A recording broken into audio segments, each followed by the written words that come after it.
Hello, and welcome to the show, everybody. I am your host, Israel Rivera, and there is my main man, Christian Simpson, for the last show of college football showdown of the 2022 college football season. Before we get started, though, I just want everybody to go ahead and like, share, and subscribe to the podcast. Subscribe to the podcast there on YouTube. Go ahead and like our Prime Sports World Facebook page where we go live 6 to 7 days a week there on Facebook, YouTube, and Twitch.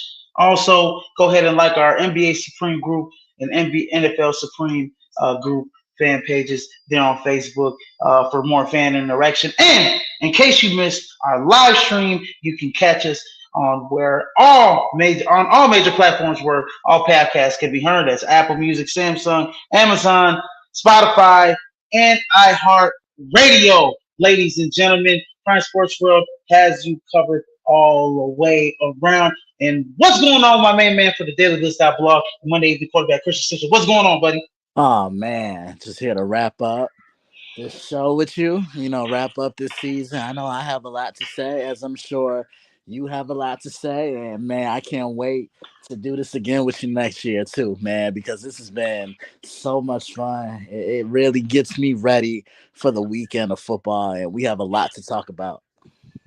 Yeah, no, absolutely. And like it was a great college football season. Lots of highs, lots of lows. Definitely very, very entertaining college football playoff semifinal. Absolutely. Semifinal, which leads me to the first part of the show, the College Football National Championship, which was last weekend, this past Monday. I'm Right. sorry, this past Monday night, where Georgia faced the Georgia Bulldogs of the SEC, ladies and gentlemen. If you guys are not college football followers, which you guys should be if you're watching the show, and the TCU Horned Frogs in the Big 12. Georgia just ran all over them, Christian, in a route. I actually said this. I said 45-10. I did not see 65-7. Okay. Stetson Bennett, 343 total yards, 6 touchdowns. Georgia scored touchdowns on 9 of its 10 possessions, and they scored on all 10. They just kicked the field goal on the other one. I think it was their second possession of the game, which went by like a blur. Okay. And they held TCU's top 10 offense, right, to 188 total yards and only 9 first downs. And their top 10 offense gained 589 yards and a whopping 32 first downs. I don't know if that's a record in a college football game, but it's got to be. Christian, what are your thoughts? What were your thoughts on this? Um, Look, look. on this damn blowout, this ritual blowout here by Georgia. Like you know, I'll, I'll Jesus. I'll say this, Mr. Rivera. I'll say this. Championship pedigree is one hell of a thing because Georgia hit that switch and they never turned it off. That's what the champions do. That's what separates the good football teams from the great football teams in the country. And remember what I said my major key of the game was for TCU. They had to dominate the line of scrimmage on both sides of the ball, and they didn't do it. And remember what I also told you before the game. If they don't apply any type of pressure on Stetson Bennett, he's going to have himself a day. And look at what happened. I mean, he got whatever he wanted, when he wanted, and how he wanted. That was the scary thing about it. And I got to give a lot of props to Georgia for quote unquote taking it personally because you think they didn't hear the rumblings. Oh, I don't think this team is all that great. TCU can run up and down the field on them, and they saved their best performance for the best part, which was the biggest stage, which was the national championship. And the defense, I know this defense, it had some growing pains this year. You lost a lot of talent to the NFL from last year. It's tough to replace guys like Lewis Sign and like N'Kobe Dean and Jordan Davis, but Jalen Carter stepped up. Nolan Smith, before he got hurt, stepped up. And man, this defense just really delivered its best performance. I mean, look, we saw a lot of these performances when they won their first championship. But in the repeat, this defense really came ready to play. TCU just couldn't get it going. I mean, look at these numbers right here. Scoring a touchdown on 9 out of your 10 possessions, and then you hold that offense to 188 total yards to your 589 yards that you gained with 32 first downs. It's almost like a video game, if you ask me. No, absolutely. You're 100% right. It is definitely like a video. It was definitely like a video game, and I said it too. I said I said it straight up, and anybody can say this. I mean, I thought Georgia was way too physical for them in the trenches. I always say this: that styles make fights, right? Styles make matchups, right? I think that any matchup other than the Alabama one or the Ohio State one. Even I think this would have happened to Michigan too. Christian, I think Georgia would have did the same thing to Michigan.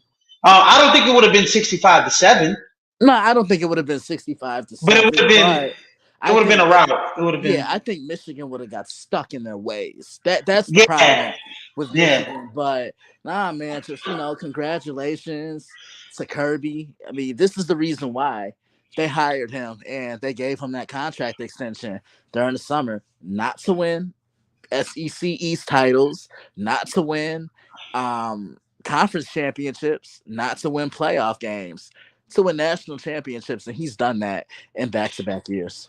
Yeah, no, he has done that in back to back years, and I think getting back to what I was saying, I think the only matchup the Ohio State matchup. I mean, I said it. That was a matchup. Even though Ohio State isn't the strongest team all the way around defensively, or running the football offensively, but I think they pose a real bad matchup problem for Georgia's defense as opposed to TCU, who I think TCU just isn't as physical or wasn't as physical, and you saw that too.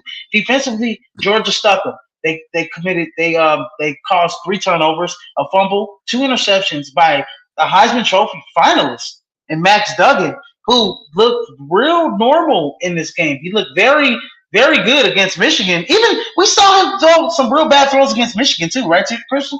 And going up against Georgia's defense, I thought that like Max Duggan was just completely overmatched with the size and the speed and the lack of windows that were out there. I mean, Keely Ringo was everywhere. Who was the young boy that got the two interceptions on the day that picked off Max Duggan? I have to get his name here. Let me look him up here. It's the other kid, Godly. It's not Smith. It's oh God, his name's mistaken me. But anyways, yeah, that Georgia defense was all over. And for a team that doesn't get a lot of sacks, they were all over the field. They had 5 sacks in this game, Christian. So they were really, literally, they were on top of things, man. Javon Bullard was the guy that had the 2 interceptions Yep, for yep. that team for Georgia. But 65-7, that's a route. I saw it from the get go. And then also, like before we even Stetson Bennett. Um, Thoughts on his career at Georgia as he wrapped it up with 343 total yards, 6 touchdowns, 4 through the air, 2 on the ground. Look, anytime you needed this kid to deliver, he delivered. Um, Not the flashiest guy, not the sexiest name. Game didn't really stand out to anybody, but when you needed him to make a big play, he did it. When you needed him to come through in the fourth quarter, he did it. When you needed him to make a big pass and when you needed him to take you to the mountaintop, over the mountaintop in a big game, he succeeded and passed those tests with flying colors.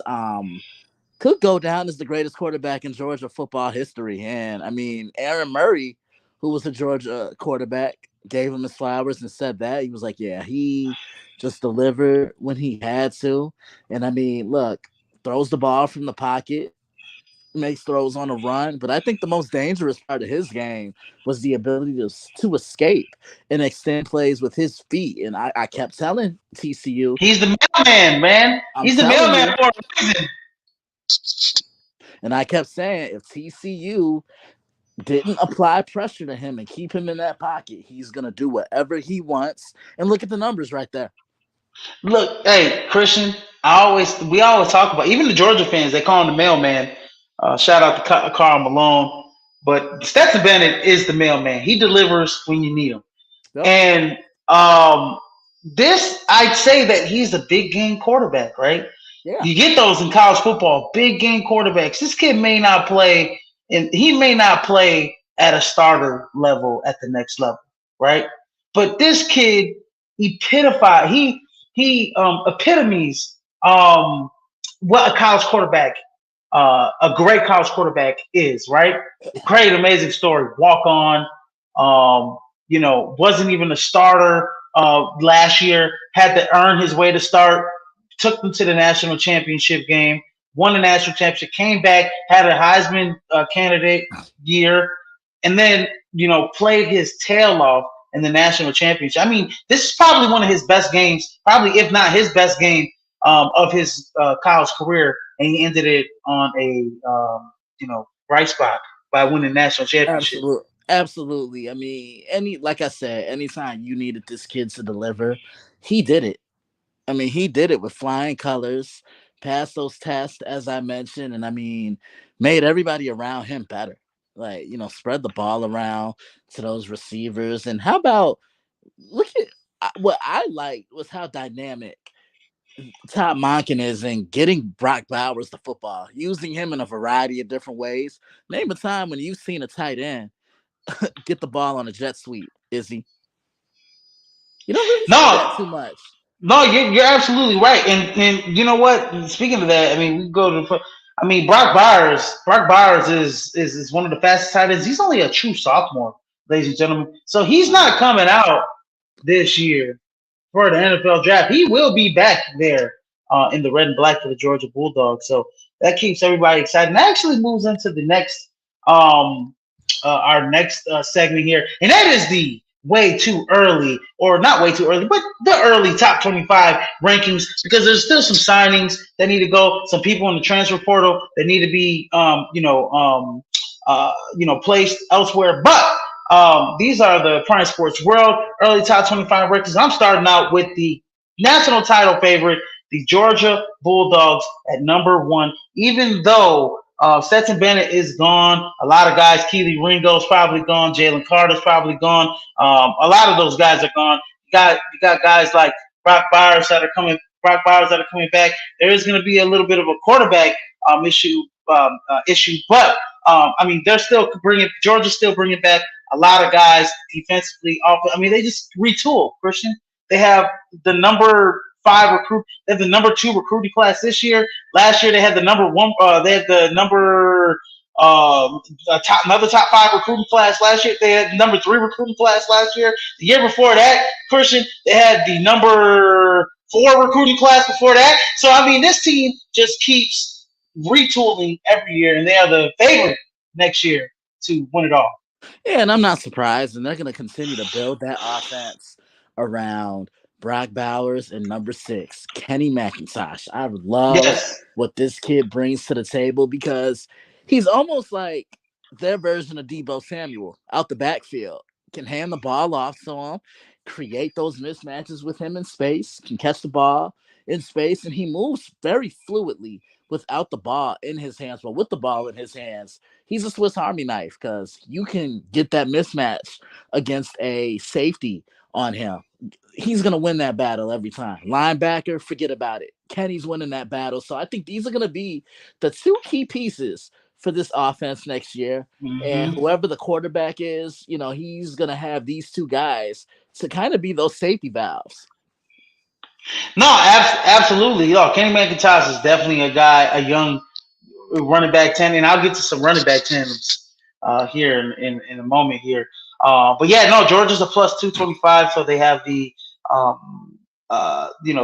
highest odds to win the national championship next season in the three-peat. So that's definitely a big headline for next season.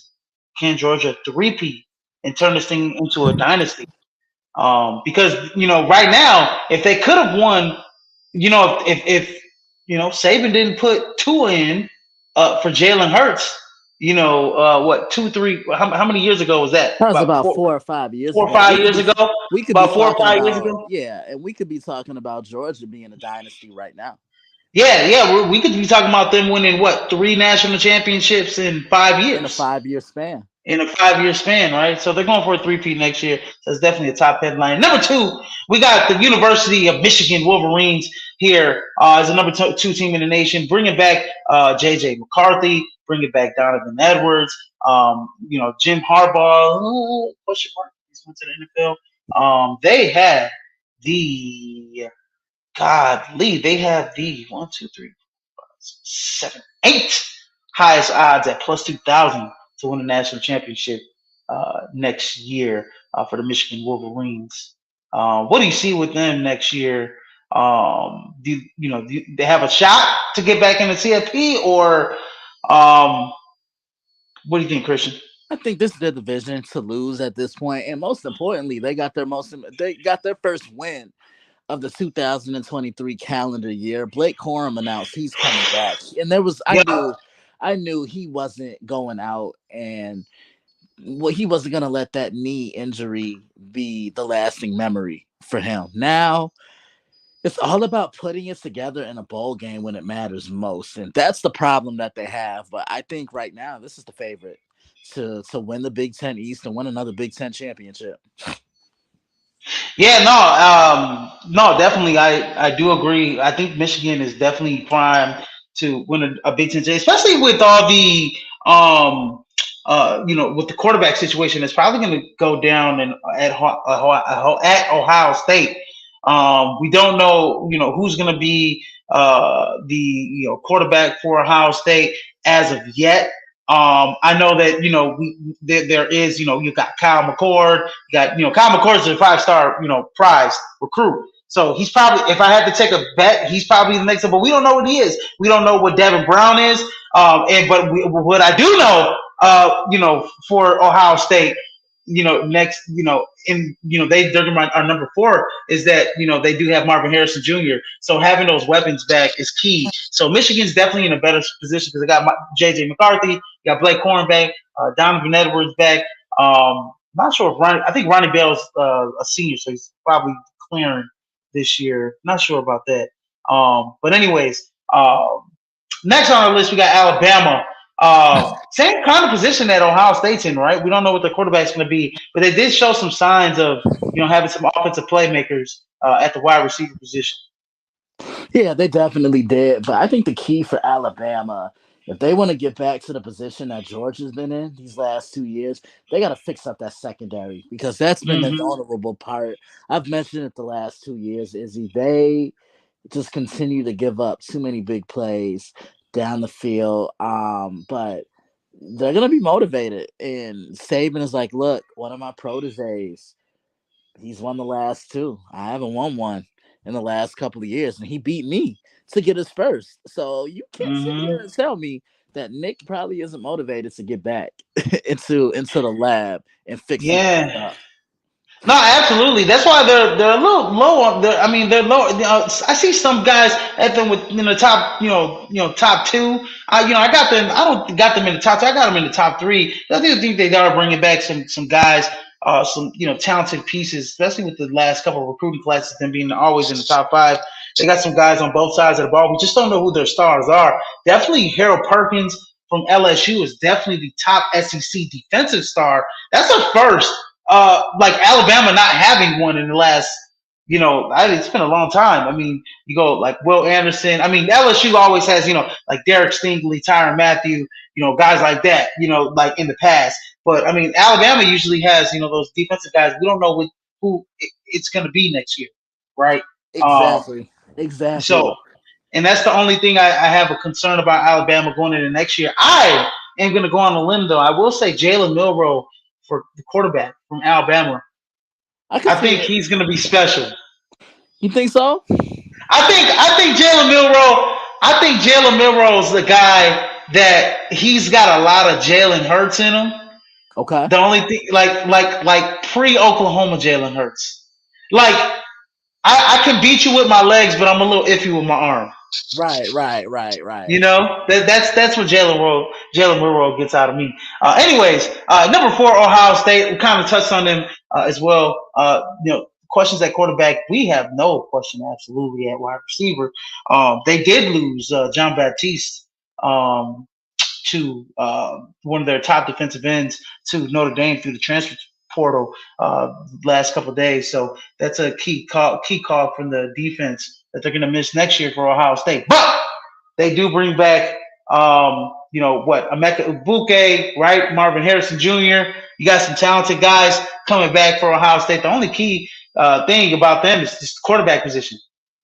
Yeah. I look at Ohio State and everything is there. But, what's Ryan Day gonna do to get his quarterback situation stable and consistent? Because I look at Michigan. Michigan's getting consistent quarterback play. Like that's been the thing between Michigan and Ohio State the last couple years. Michigan's had better teams, but Ohio State had the better quarterback. Think about it. Yeah, yeah. But I want to see what this Ohio State defense does again because they were so improved compared to what we Hmm. saw in 2021, being able to stop the run. That's exactly why you hired a guy like Jim Knowles. Yeah, no, absolutely, and I think to see the improvement in the Ohio State defense is going to be key for next year as they bring in Kyle McCord, but or whoever Devin Brown or whoever is the going to be the quarterback for Ohio State. It's completely unknown. For the last couple few, it's been a long. Hey, Ohio State always has these guys in line. I could tell you the last two previous guys, Justin Fields and CJ Stroud. Those are two hard guys to follow up with. So this is the first time in a very long time that I can remember that Ohio State has some sort of quarterback, open quarterback competition here in a way, right? Yeah, yeah, In definitely. a very long time. I don't really know who's the guy, but they have all the pieces around him. Anyways, at number five, we got Florida State. Running out the top five, we got Florida State Seminoles. I raved about them. They ended the year on like what, a 7-game win streak. And they're bringing back a Heisman Trophy candidate in Jordan Travis, along with a bevy of guys on both sides of the ball. How do you see Florida State panning out here next year? I think they're going to compete for the ACC next year. And when these legendary programs are up and running and they're playing well, good things happen. And I just think it's better for the sport as a whole. And Mike Norvell is stocking up talent. I think that's been the thing these last couple years. Yes, sir. This was the most talented roster that he had last year. Now I want to see how he builds off that. And can Jordan Travis take that next step? This is a borderline playoff team, in my opinion, Izzy. No, bro. This is look, Christian. This is definitely a borderline play. I mean, and not only Jordan Travis, they're bringing back their top defensive end or defensive player in Jared Verse. He's Yep. also said that he's Yeah, coming back. because So he was the top 10 projected pick. you And got two All Americans coming back on both mhm, sides of the ball. absolutely. Yeah, Absolutely. two All Americans coming back on both sides of the ball. That spells nothing but success for Florida State. Next, we have the Penn State Nittany Lions. Kind of go quick style here. They're coming back. They're coming back with their two rising, their two sophomore running backs here. This might be James Franklin's more talented teams coming here from Penn State. This is a team. This is the Penn State team that can compete with Ohio State, Michigan next year. How do you see Penn State faring next year?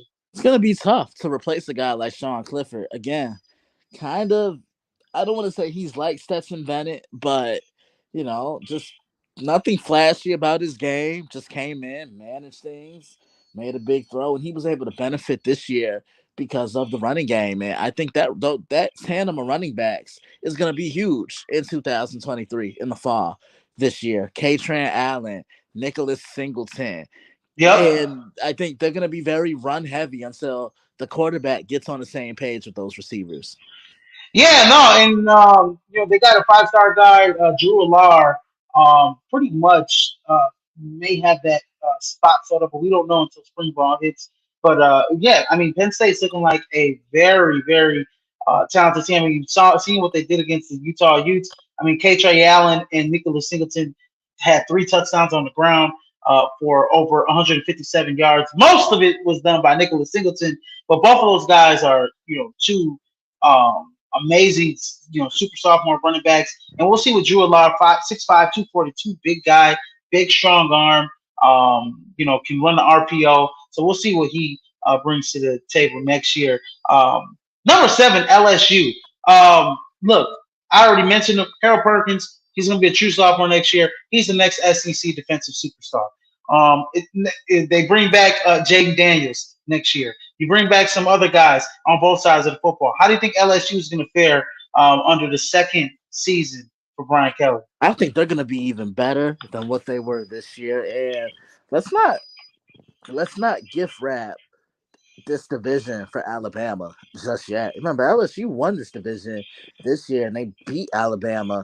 So next year's game of the Saban Bowl is definitely going to be one to watch. And when I look at LSU now, they're going to be stronger because having that year of experience under your belt is going to make all the difference. No, absolutely. I think LSU is going to be stronger. They're going to be pushing, Alabama, for that spot. That's why I think it was the SEC West, right? SEC West. If I'm Yeah, not SEC mistaken. West. Yep. SEC West is like is like the cream of the crop. It's where all the top 20 teams are in the nation, right there. Anyways, but yeah, no, I think LSU is going to have a real talented team next year. We'll see what happens. I think if I had to look at LSU between LSU, Alabama, and Georgia, I like the quarterback situation a lot better than you know, than those other two teams for LSU. Just saying, Jaden, bring back Jaden Daniels. I mean, he might be a Heisman Trophy candidate next year. So, anyways, at number 8, we have USC bringing back the Heisman Trophy candidate winner, Caleb Williams. They're losing Jordan Addison next year, losing some defensive guys next season, but USC should be able to make another playoff run. And can Lincoln Riley get the monkey off his back and actually win a big game next year? That's pretty much it Yeah. for me for USC. I Nah, mean, I'm with you. I'm with you completely because I look at USC and they're bringing back Caleb Williams. He was the cream of the crop this year offensively for for USC, and he almost got them back to the playoffs, Izzy. And you take mm-hmm. him away, I don't think they're in that position. But um, what do you do to replace Jordan Addison? That's a tough guy to replace. You can try to wear those shoes, but they might be a little too big for anybody coming into that system. But I think the biggest key for USC, they got to get back to playing consistent defense because their offense was their defense in a way this year. Because look at all the long drives they had to sustain to keep pressure off the defense. Yeah, no, no, absolutely. I think USC is definitely gonna have to play a little bit better defensively next year, a lot better defensively next year if they're going to want to make the CFP. I do think the Pac-12 is going to be is going to be coming out swinging, bro. I mean, you got good teams in the Pac-12: Washington, Oregon, Oregon State, adding DJU to the fold with Damian Martinez at running back. They have one of the better running teams in the nation. I mean, you're talking about UCLA. I know they're not bringing DTR back, but Zach Charbonnet is coming back. I mean, the list goes on. I mean, the Pac-12 has some. Colorado's going to be better, definitely with Dion coming to the fold. So I mean, the Pac-12's got some hitters. So USC, might stumble here or there next year, but we'll see, man. They have to be on their P's and Q's next year, especially. This is their last year of playing Pac-12 ball. They'll be going to the Big Ten in They 2014. will. Yup. Yeah. So, anyways, and then rounding out the top 10, we got Tennessee and Oregon. Tennessee, we got a little taste of Tennessee during their bowl game. Godly, when they brought out Joe Milton at quarterback. He'll be on the Heisman list next year, definitely. And he's definitely going to lose Jalen Hyatt. But I think with under Josh Heupel's offense, I think a quarterback like Joe Milton, any quarterback like Hendon Hooker, should be suffice for Tennessee. I think they'll be in the top 10 next year, definitely. And then when I look at Oregon bringing back Bo Nix to the fold, who I think has been in college football for 20 years, and everybody else there, I do think Oregon's going to be a good team next year as well. Yeah, when I look at Tennessee, I think that offense is going to be strong once again because that's Josh Heupel's background. Look at what he did at Yeah, UCF: run and gun, spread the weapons out on the line, and just get open. And the ball's going to find you in some way, shape, or form. And man, I like what I saw from Joe Milton, and he throws such a hmm pretty deep pass. Is he like it looks like when he throws it, the ball almost feels like it gets faster as it's coming down to the that's intended insane. receiver. Yeah, and you know what kind of reminds me of a little bit now when I watch him? He to me is like a more mobile version of Justin Herbert. That's wow. That is very. Honestly, man, I think Joe Milton can seriously win the Heisman next year. You I, know, I'm not against I'm that. not going to say he's not going to win it. He's a dark horse in my opinion, but I think Joe Milton has a chance to win it. I mean, when I look at like what Tennessee's possibly going to bring back next year, um you know I don't know, man. I'm looking at a guy like Squirrel Wright. Had 9 catches for 108 yards and a touchdown. Ramir Keaton, 4 receptions, 76 yards, a touchdown. I think he might be able to come back. you got a lot of guys. You got some guys that are on this team on Tennessee that that can Jalen Wright is another guy. So I think Tennessee is a team that is going to shock some people. I think Joe Milton's definitely, man. I like that comparison. Justin Herbert just a little bit more mobile. Yeah, yeah. That's big. That's big. That's big. That's big.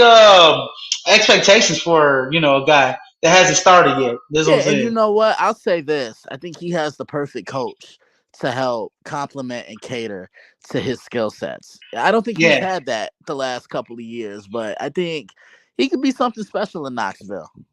Absolutely, absolutely. And then rounding out the top 25, we got number 11 Washington, Michael Penix Jr. coming back next year. Number 12 Notre Dame. They just added one of our favorite quarterbacks, Sam Hartman Jr.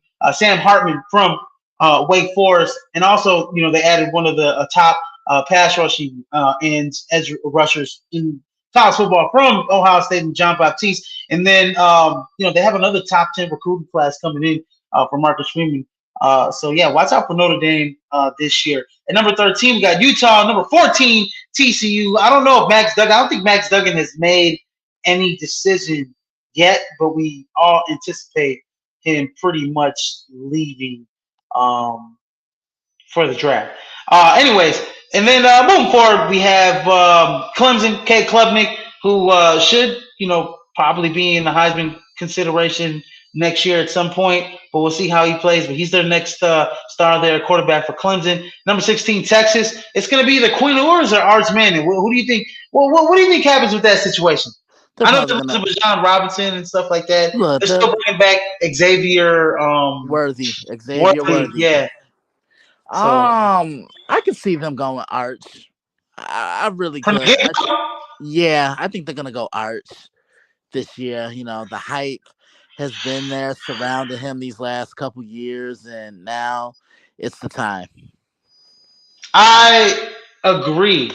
I agree. I think that Quinn Ewers should be entering the transfer portal right now. I think that Arch Manning is going to start from the get go. I think that you're losing Bijan Robinson. You're losing some offensive guys. Defensively, I think Texas is going to be solid. I think they're going to recruit well. Sark's going to recruit well. But when I look at Quinn Ewers, I look at a guy that, he's going to be in a position where he makes one mistake, he's out of there. You know, Absolutely. fans, Texas faithful, boosters, they're all going to be like, oh, well, you got the boy Arch back there. He's a man. He's a Yep. man. He's got to get him in there. So yeah, point Ewers, this is not the greatest situation for him. This is kind of like the Spencer Rattler situation, It right? is. Like It Caleb is. Williams. Yeah, I don't like that situation around Cohen Nerds. I do think Arch Manning should. I don't say that he should. He hasn't earned it yet. But I think if you're already, this is kind of what we talk about in the NFL. If you already have your mind made up about what quarterback you want to go to long term, then you already got your mind made up to start Arch Manning because you already know Quinn Ewers ain't in your long term plans. You got 1 year out of Quinn Ewers, and he's probably going to go to the NFL. But I mean, do you really want Arch Manning kind of waiting in the wings, behind Quinn Ewers? No, I'd start him right away. Yeah, moving at number 17, Oregon State. I said this earlier. DJ Uiagalelei, a former quarterback from Clemson, transferred to Oregon State. How much of an impact is that going to make on that team? I just want to see if he can put together a string of consistent football. Like he has all the tools to put it all together, but can he do it on a consistent basis? Like that's the problem that I have with him. If he can get that going, I think he's gonna be a godsend to those guys in Corvallis because they play in a conference where the ball flies up and down the field. You got to be able to score and match those teams point for point and throw for throw. One thing I am going to say about Oregon State in DJU next year. I think he's going to have his best year next year.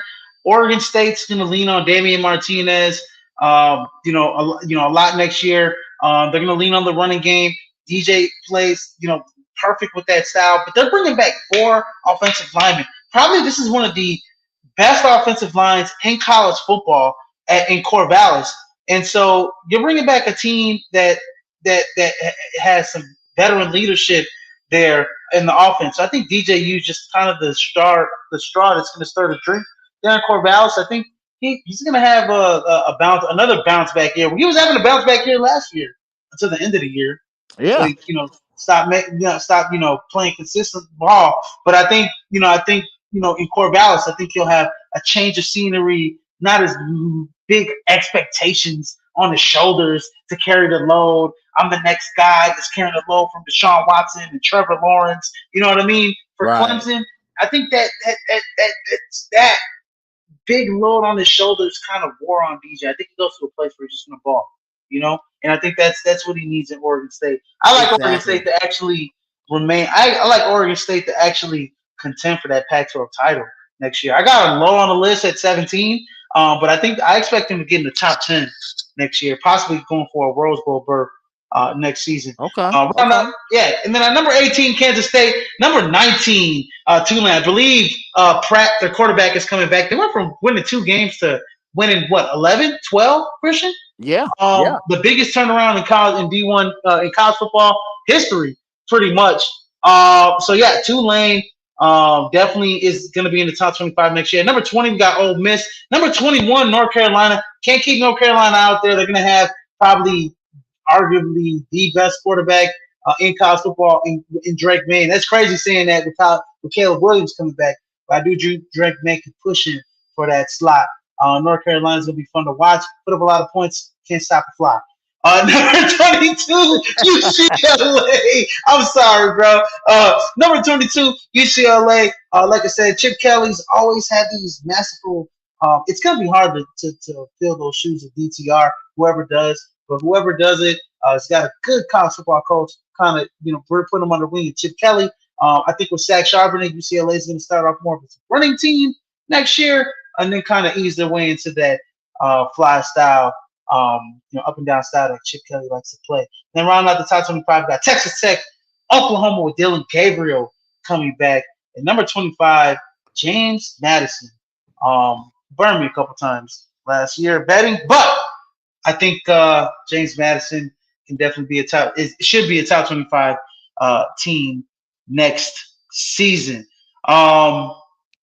Yeah, going to our early 2023 Heisman watch. Some of the guys that we already mentioned here.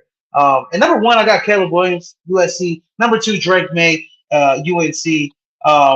Let's start with both of those guys for the Heisman Trophy next year, Christian. Mm-hmm. Mm-hmm.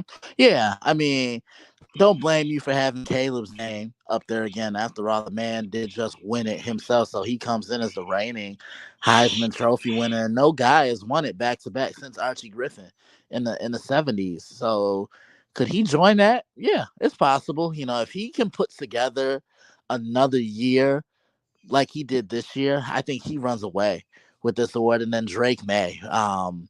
Man, he's a gamer. I could watch this kid throw the ball. He's a pure passer.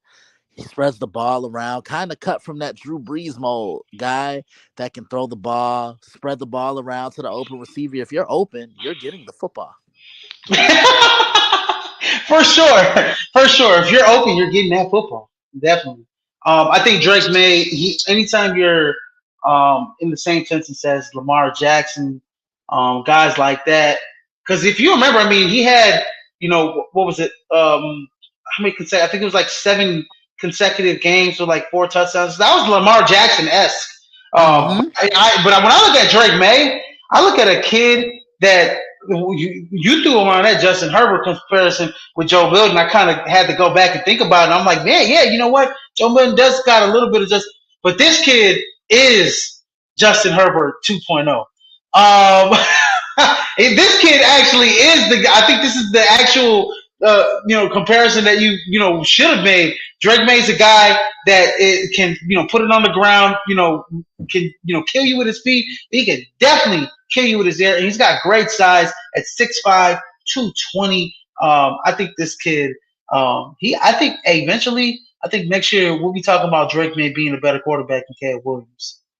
Hey, that's possible. I can't disagree with that or deny I it. think he'll be a redshirt sophomore next year too. Oh So, wow. Oh yeah, wow. I didn't know that. Okay. Yeah, he'll be. Yeah, I believe Drake May will be a redshirt sophomore. I may be wrong on that, but no, he'll be a redshirt sophomore or a true. Yeah, he'll be a redshirt sophomore next season. Drake May. Okay. So he's Okay. eligible to be in the draft next year with Caleb Williams. So Mm-hmm. it's gonna be a hell of a college football season next year. And number three, I got Michael Penix Jr. Arguably coming off his best year for Washington. Um, and best year of his college football career. He's got Washington in the top 15, in the top 20 in most polls. I think Michael Penix Jr. is a quarterback that's going to be on this list all year round, all year long next year. And at number four, I got Jordan Travis from Florida State. I mean, when I looked at his numbers and Bryce Young's numbers from last year, very similar. So I think Jordan Travis actually takes that next step next year for Florida State, and he'll be on this Heisman list all season long. And then right on my top five, I got Sam Hartman going on Notre Dame, baby. I may be a homer for putting Sam. Actually, I'm actually not a homer for putting Sam Hartman in my top five because he broke so many records at Wake Forest, passing records. He's going to Notre Dame. He's going to be playing with better talent. He's going to have a chance to be in the college football playoff at some point, playing national schedule. I think Sam Hartman is a big game quarterback.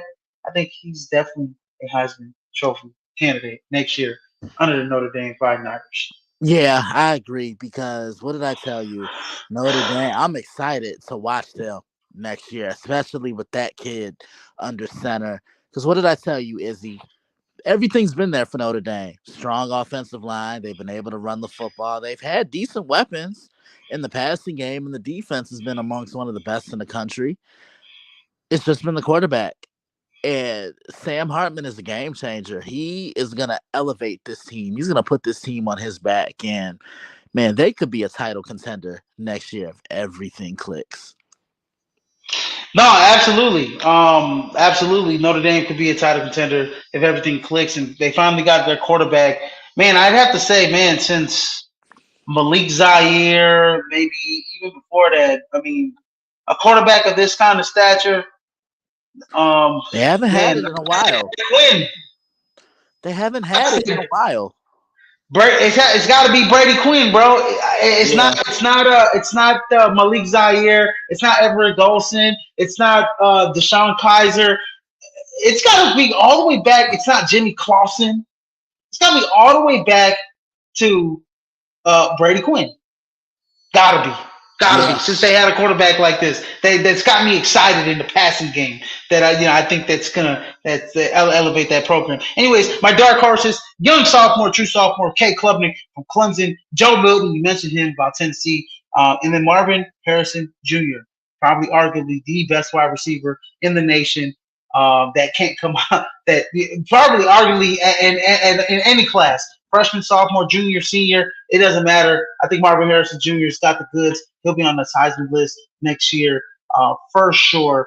But yeah, any names that you want to throw on there that we didn't put on this list, Christian? Man, I think this is spot on. Is he Marvin Harrison Jr., best wide receiver in the country? But I kind of want to show Brock Bowers a little bit of love because he's a difference maker for that Georgia offense.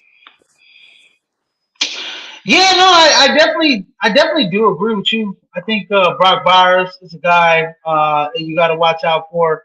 Um, you know, godly, man.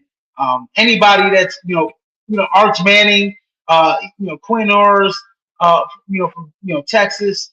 Um, Man, there's a lot of them. I mean, the kid, whoever is the kid, whoever quarterbacks at Ohio State, I think Jalen Milrow is going to have a shot. Pop some heads. KJ Jefferson is still at Arkansas, Christian. So Yep. you got Braylon Allen from Wisconsin. So I'm just looking up names here that I think that can be in the Heisman running. JJ McCarthy we talked about. Blake Corum is returning. So I mean, it's gonna be an exciting year for college football next year. I It can't definitely wait is. already. I can't wait already. I'm sad that this is gonna be the last show for a few months But you know what, Going man? after this blue ball. We're gonna come back even stronger next year. I'm ready for it, baby. And that is actually a perfect segue because what are our top headlines for 2023 going into next college football season? Uh, I guess I'll start with you. What is your top headline next year? For try you can do one or two. I got a couple, but I'll wait for you to go over what your No, headlines I are. think the main one is Dion. Going to Boulder, leaving Jackson, taking a D1 job, and this has been his dream, and it's great to see him living out his dream. I think he's gonna change the lives of a lot of young men out there in Colorado. Hmm. But how good are they gonna be in that first year? Remember, the talent is a little bit stronger, a little bit faster, and a little bit better. Um, at the D1 level than it was at the level he was coaching. But knowing how Dion operates, he's going to adapt and he'll adapt quickly. May not be successful in the first year, but the success is knocking at the door. It's on the way. Man, um, actually, I love that. That was actually one of the headlines that I was thinking about in my head. Actually, my top headline for 2023: Can the Georgia Bulldogs three-peat? That's legit. Like everybody's top headline. It's got to be my top headline. I am very curious to see if Kirby Smart. We don't see many dynasties in college football. I mean, we seen it with Alabama. That's probably the only recent one. Now we're seeing it with Georgia. Here they've won back-to-back national championships. Can they go for a third one here in 2023? Is what I am curious to see for the Georgia Bulldogs. Next season. They're coming back. I mean, we don't know what the quarterback situation is looking like, but come back with Brock Byers and a whole bunch of talent that Kirby Smart's been stockpiling like an evil mad scientist down there Yeah. in Georgia. you know, so that's one of my headlines, and then also my second biggest headline, kind of going into next season, is Jim Harbaugh, just Jim Harbaugh with a couple question marks because we don't know what he's going to do. We don't Well, know if he's going to go to the NFL. We don't know if he's going to stay at Michigan. A lot of people, everybody, I hear conflicting reports every day. It's literally the way it sounds, it's like 50-50. I don't know where he's going to go. I don't know what he's going to do. But if he does stay at Michigan, are they able to get over the hump and actually get to the national championship now? It's been, can you beat Ohio State? Well, he's done that twice. Can he win the Big Ten? Well, he's done that twice already. Can he get to the CFP? Well, he's done that twice. Now the next thing that he has to do is, can he win in the CFP? Um, yeah, I think that's the $1 million question because I think you explained it and set it up perfectly, and I'm looking at it from a domino effect standpoint. The first domino was falling. Can they beat Ohio State, like you said? Then the next domino, can they win the Big Ten? He's done that. Now you got to win a bowl game.